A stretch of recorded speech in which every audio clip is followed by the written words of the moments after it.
Why did you decide to open an invitation to Tuituia?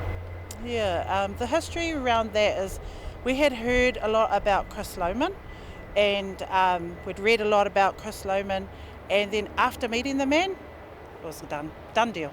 Love it. And so, has previous models worked to teach bilingualism? Here at Manurewa East, no. Um, so we had to look for something different. We can't keep doing the same thing over and over again. So for us, no.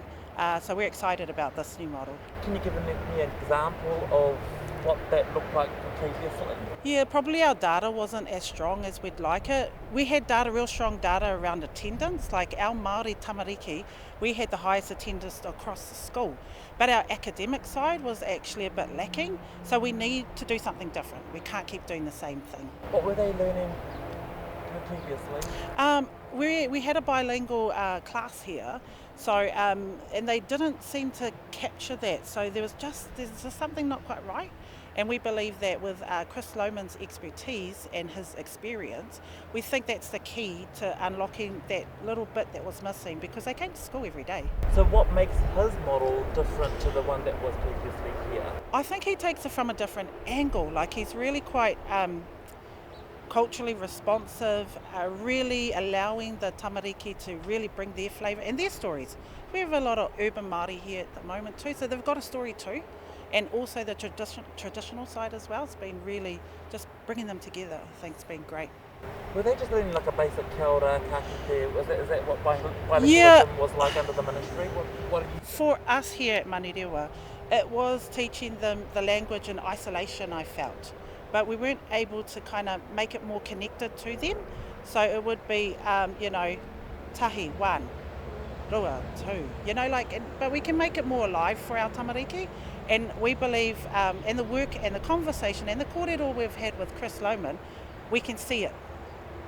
love it? So, why is it important now to teach this form of bilingualism? For us now, it's important more so due to COVID.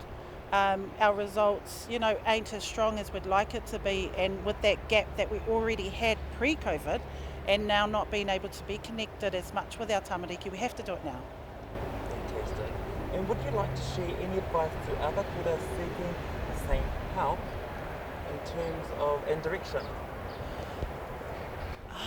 Just be vulnerable with your leadership. Give it a go.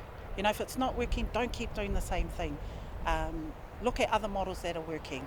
We're excited, for us. We're not just taking on Māori, we're doing Samoan, Cook Island, Tongan, and we've also got another class that's got Filipino and Chinese and Indian children in there. So we're going right across. So our model's a little bit different. We're not doing one area, we're doing it all at the same time.